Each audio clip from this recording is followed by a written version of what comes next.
ഏതു പശ്ചിമേഷ്യ വീണ്ടും വളരെ അതിസങ്കീർണമായ അവസ്ഥയിലൂടെ കടന്നു പോവുകയാണ്. ഇറാന്റെ ആണവ കേന്ദ്രത്തിന് നേരെ ഒരു ആക്രമണം ഉണ്ടായിട്ടുണ്ട് എന്നുള്ള വാർത്തകൾ പുറത്തു വരുന്നുണ്ട്. ഒപ്പം തന്നെ ഇസ്രായേലിന്റെ നെതന്യാഹുവിന്റെ ഓഫീസിലേക്ക് ഒരു ആക്രമണം ഉണ്ടായിരിക്കുന്നു എന്നുള്ള വാർത്തകളും പുറത്തു വരുന്നുണ്ട്. അപ്പോൾ പരസ്പരമുള്ള പോരാട്ടം തുടരുകയാണ്. യാതൊരു വിട്ടുവീഴ്ചയ്ക്കും തയ്യാറാകാത്ത രീതിയിൽ തന്നെയാണ് ഇറാൻ ഇപ്പോൾ മുന്നോട്ട് പോകുന്നത്. കാരണം അവരുടെ ആഭ്യന്തര അല്ലെങ്കിൽ അവരുടെ ഒരു പരമാധികാരത്തിന്മേലുള്ള കടന്നുകയറ്റമാണ്. അതുകൊണ്ട് തന്നെ അവർ വളരെ എന്താ പറയുന്നത്, എങ്ങനെയൊക്കെ പോരാടാൻ സാധിക്കുമോ ആ രീതിയിലെല്ലാം പോരാടും എന്ന് തന്നെ ഉറപ്പിച്ചാണ് മുന്നോട്ട് പോകുന്നത്. ഈ ഒരു യുദ്ധത്തിന്റെ തുടക്കത്തിലൊക്കെ ആദ്യത്തെ ഒരു പ്രഹരം ഇറാന് നേരെ ഉണ്ടായപ്പോൾ തന്നെ US വൃത്തങ്ങൾ അറിയിച്ചിരുന്നത് 40ഓളം പ്രധാന സൈനിക ഉദ്യോഗസ്ഥരെ വധിച്ചിട്ടുണ്ട്. അതുപോലെ തന്നെ മിസൈൽ ലോഞ്ചിങ് പാഡുകൾ തകർത്തിട്ടുണ്ട്, ബാലിസ്റ്റിക് മിസൈലുകളുടെ ശേഖരം തകർത്തിട്ടുണ്ട്, സൈനിക ബലം കുറച്ചിട്ടുണ്ട് തുടങ്ങിയ ഒട്ടനവധി കാര്യങ്ങളൊക്കെയാണ് പറഞ്ഞിരുന്നത്. പക്ഷേ അതെല്ലാം വാസ്തവ വിരുദ്ധമാണ് എന്ന് പുറമേ നമുക്ക് മനസ്സിലാവുന്ന രീതിയിലാണ് ഇറാന്റെ തിരിച്ചുള്ള പ്രതിരോധം വരുന്നുകൊണ്ടിരിക്കുന്നത്. വളരെ ശക്തമായ രീതിയിൽ ഇറാൻ തിരിച്ചടിക്കുകയാണ്. അപ്പോൾ എന്തായിരിക്കും ഇനി സംഭവിക്കാൻ പോകുന്നത്? ഒരു സമാധാന ശ്രമം എങ്ങനെയാണ് ഇനി കാണാൻ പോകുന്നത്? ഇത് നമ്മളെ ലോകരാജ്യങ്ങളെയൊക്കെ, ഇന്ത്യയെ പ്രത്യേകിച്ചും ഒക്കെ ബാധിക്കുന്ന വലിയ വിഷയങ്ങളിലേക്ക് പോവുകയാണ്. ഒപ്പം മറ്റൊരു കാര്യം എടുത്തു പറയേണ്ടത്, ഇന്ന് പ്രധാനമന്ത്രി നരേന്ദ്രമോദി തന്നെ സമാധാനത്തിന് ആഹ്വാനം ചെയ്തുകൊണ്ടുള്ള ഒരു ട്വീറ്റ് നടത്തിയിട്ടുണ്ട്. അദ്ദേഹം സംസാരിക്കുകയും ചെയ്തിരുന്നതുമായി ബന്ധപ്പെട്ട് സമാധാന ശ്രമങ്ങൾ തുടരണം, അല്ലെങ്കിൽ സമാധാന ശ്രമം നടത്തണം എന്നുള്ള രീതിയിലൊക്കെ സംസാരിച്ചിട്ടുണ്ട്. അപ്പോൾ ആകെ കാര്യങ്ങൾ കൈവിട്ടു പോകുന്ന അവസ്ഥയിലേക്ക് എത്തുന്നു. ഇനി എങ്ങനെ, ആരിൽ നിന്നാണ് ഒരു സമാധാനം ഈ മേഖലയിൽ ലഭ്യമാവുക? സമാധാനം എന്നുള്ളത് വളരെ വളരെ അകലെയാണ് എന്ന് തന്നെ പറയേണ്ടി വരുന്ന വിധത്തിലാണ് കാര്യങ്ങളുടെ പോക്ക്. അമേരിക്കയും ഇസ്രായേലും കണക്ക് കൂട്ടിയതുപോലെയല്ല ഇപ്പോൾ കാര്യങ്ങൾ പോകുന്നത്.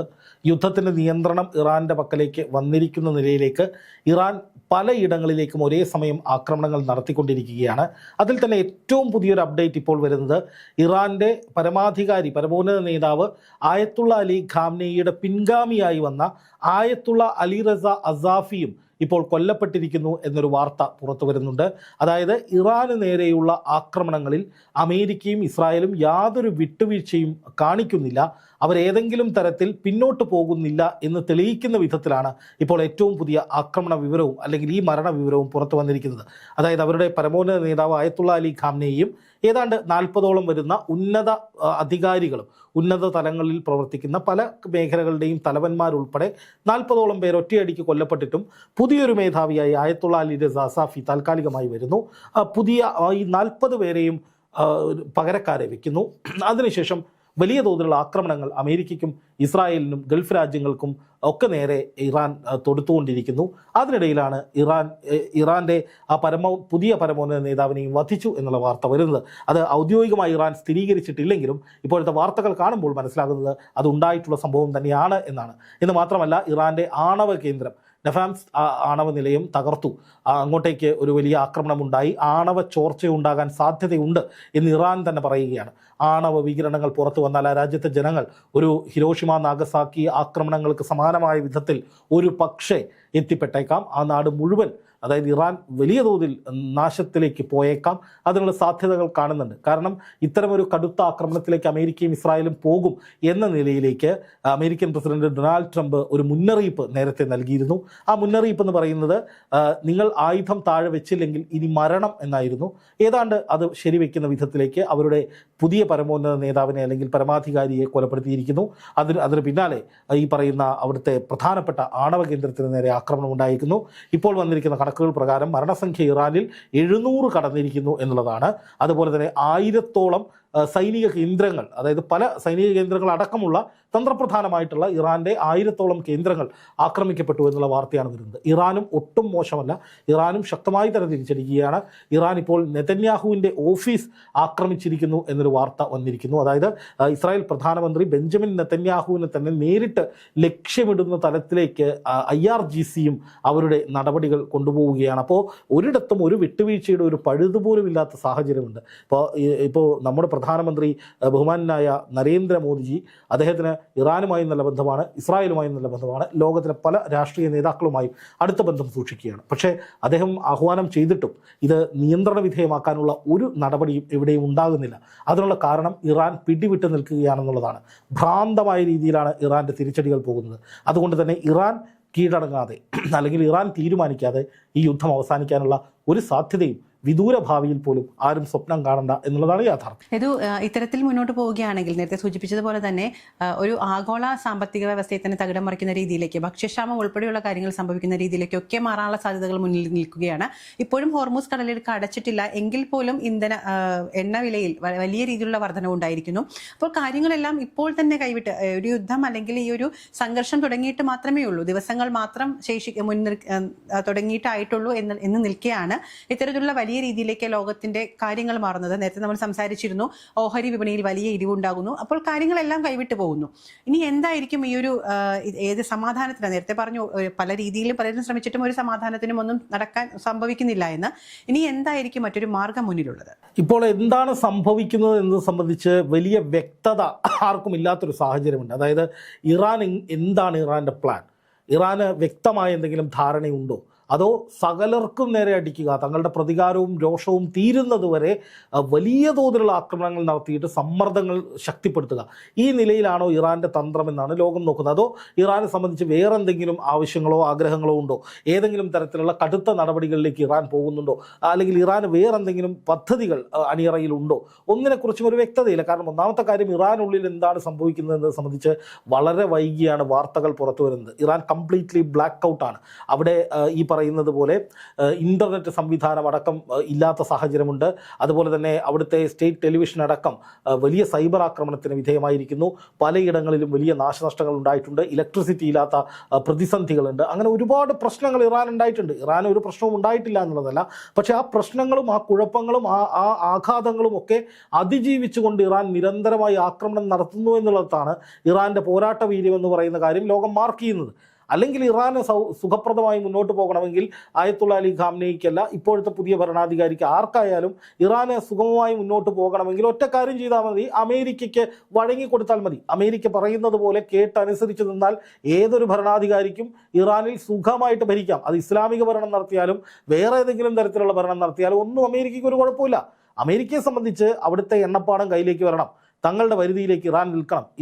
ഇറാൻ ഒരു പരമാധികാര രാഷ്ട്രമായി മറ്റൊരു പാരലൽ ശക്തിയായിട്ട്, ലോകശക്തിയായിട്ട് ഉയർന്നു വരരുത്.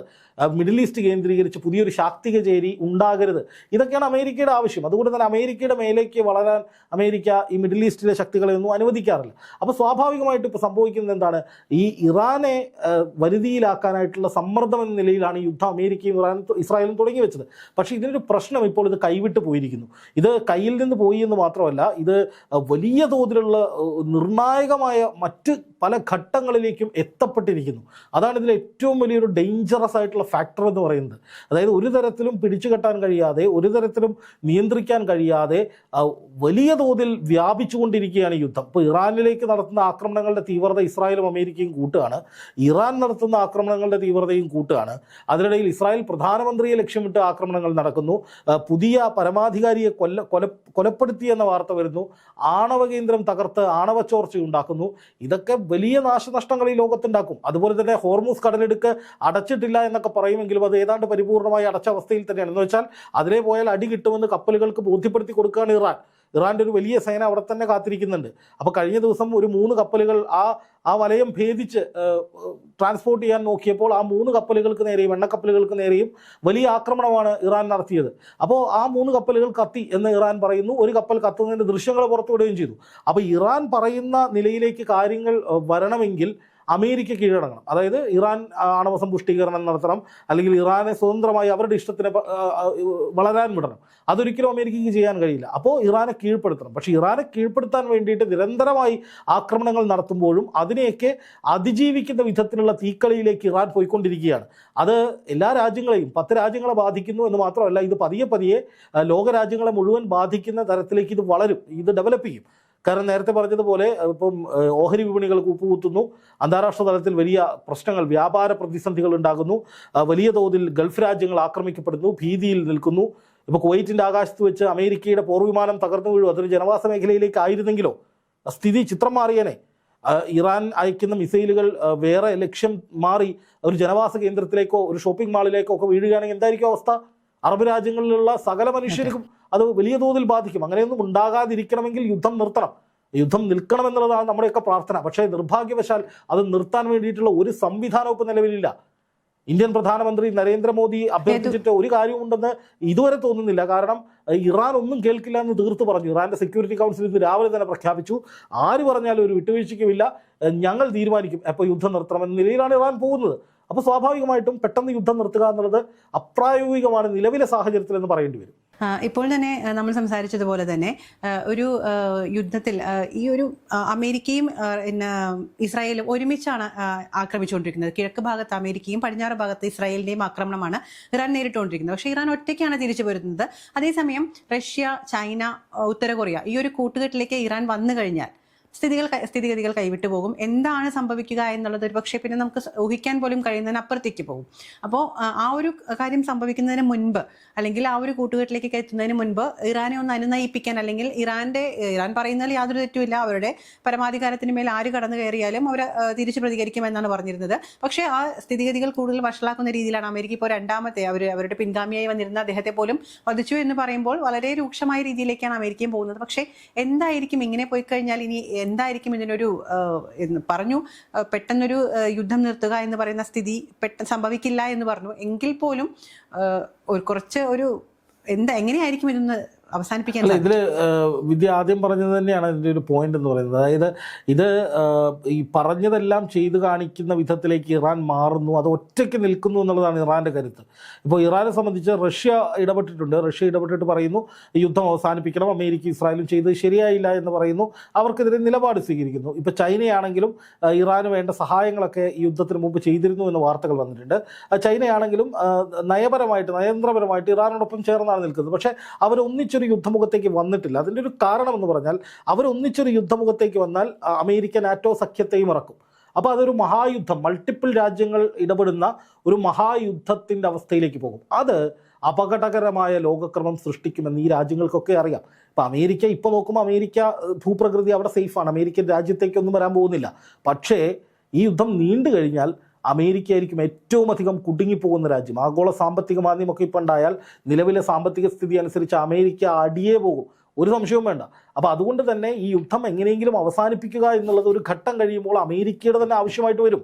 ആ സമയത്ത് അമേരിക്ക നെഗോഷിയേഷനുമായിട്ട് വരും, അല്ലെങ്കിൽ ആ സമയത്ത് അമേരിക്ക അറബ് രാജ്യങ്ങളെ കൂട്ടുപിടിച്ച് ഇറാനുമായി ചർച്ച നടത്താൻ തുനിയും. പക്ഷേ ആ സമയത്ത് ഇറാൻ നിന്നുകൊടുത്താലേ ഇത് നടക്കൂ.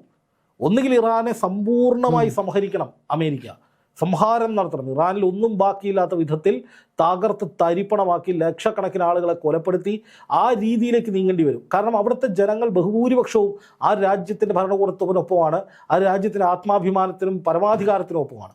അപ്പോൾ അവരെ മുഴുവൻ ഇല്ലായ്മ ചെയ്ത് ആ രാജ്യത്ത് കടന്നു കയറി പിടിച്ചെടുക്കുക എന്നൊക്കെ പറയുന്നത്. കാരണം ഖാംനെയി കൊല്ലപ്പെട്ടപ്പോൾ ആ ഇസ്ലാമിക ഭരണകൂടത്തിന് അനുകൂലമായ തരംഗമാണ് അവിടെ ഉണ്ടായത്. നേരെ തിരിച്ചായിരുന്നു അമേരിക്ക പ്രതീക്ഷിച്ചത്, പലരും പ്രതീക്ഷിച്ചതാണ്. പക്ഷേ ആ മരണം സംഭവിച്ചതോടുകൂടി അനുകൂല തരംഗം ഈ ഇസ്ലാമിക ഭരണകൂടത്തിന് അനുകൂലമായിട്ടുണ്ടായി. അതാണ് അമേരിക്കയുടെ കണക്കുകൂട്ടലുകൾ അവിടെ തെറ്റിപ്പോയത്. ജനങ്ങളെ നിങ്ങൾക്ക് ഞാൻ സ്വാതന്ത്ര്യം തരുന്നു എന്ന് ട്രംപ് പറയുമ്പോൾ തൻ്റെ സ്വാതന്ത്ര്യം എടുത്തോണ്ട് പോടോ എന്ന് പറയുന്ന അവസ്ഥയിലേക്ക് അവിടുത്തെ ജനങ്ങൾ മാറി, അല്ലെങ്കിൽ ആ ജനങ്ങൾ അത് തെളിയിച്ചു. അപ്പോൾ അങ്ങനെയുള്ള ഒരു വലിയ പ്രശ്നം നിലനിൽക്കുന്നതുകൊണ്ട് തന്നെ അമേരിക്കയുടെ പദ്ധതികൾ ഫലപ്രദമായി നടപ്പാക്കാൻ വഴിയില്ല. പക്ഷേ അമേരിക്കയ്ക്ക് ഒരു പരിധിയിൽ കവിഞ്ഞ് യുദ്ധം നടത്താനും കഴിയില്ല. അമേരിക്കയുടെ തന്നെ സംയുക്ത സൈനിക മേധാവി യുദ്ധത്തിന് തൊട്ടു മുമ്പ് അമേരിക്ക കൊടുത്ത മുന്നറിയിപ്പ് ആയിട്ട് വാർത്തകൾ വന്നതാണ് കേട്ടോ. വാർത്തകളിൽ കണ്ടത് സംയുക്ത സൈനിക മേധാവി പറയുന്നത് നമ്മുടെ കയ്യിൽ ആയുധബലം കുറവാണ്, യുക്രൈനും യുക്രൈന് കൊടുത്തു, ഇസ്രായേലിന് ഗസയിൽ കൊടുത്തു. അപ്പോൾ അങ്ങനെ നോക്കുമ്പോൾ നമ്മുടെ പ്രതിരോധ നിര ദുർബലമാണ്. അപ്പോൾ നമ്മൾ യുദ്ധം ചെയ്താൽ നമുക്ക് തിരിച്ചടി ഉണ്ടാകുമെന്ന് നമ്മൾ ബോധ്യപ്പെടണം എന്ന് അദ്ദേഹം പറഞ്ഞിരുന്നു. അതിന് സമാനമായ രീതിയിൽ അമേരിക്കയുടെ സൈനിക കേന്ദ്രങ്ങളിൽ നിന്ന് കത്തുകയാണ്. 27 കേന്ദ്രങ്ങൾ തകർത്തു എന്നാണ് ഇറാൻ പറയുന്നത്.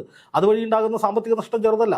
അതുപോലെ തന്നെ USS ഇബ്രഹാം ലിങ്കൺ എന്ന് പറയുന്ന വടക്കപ്പൽ കിടപ്പുണ്ട്, അതിന് നേരെ ആക്രമണം നടത്താനുള്ള ശ്രമം നടത്തി എന്ന് ഇറാൻ പറയുന്നു, അമേരിക്ക നിഷേധിക്കുന്നു. പക്ഷേ വേണ്ടി വന്നാൽ അത് തകർക്കാൻ തയ്യാറാണ് എന്ന സന്ദേശം ഇറാൻ ഓൾറെഡി നൽകിയിട്ടുണ്ട്. ഒരു പക്ഷേ അടുത്ത ഘട്ടത്തിലേക്ക് യുദ്ധം കടക്കുമ്പോൾ ഇറാൻ ആദ്യം ലക്ഷ്യമിടുന്നത് ആ പടക്കപ്പലും അതിനൊപ്പമുള്ള ഡിസ്ട്രോയേഴ്സും ഒക്കെ ആയിരിക്കാം.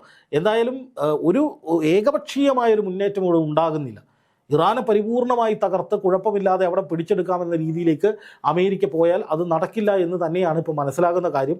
എന്തായാലും പിടിവിട്ടു പോയിരിക്കുന്നു. യുദ്ധം തടഞ്ഞു നിർത്താനുള്ള അല്ലെങ്കിൽ യുദ്ധം അവസാനിപ്പിക്കാനുള്ള ചർച്ചകൾ നടത്താനുള്ള സാധ്യതകൾ പോലും ഇല്ലാത്ത വിധത്തിലേക്ക് എല്ലാം അടഞ്ഞിരിക്കുന്നു.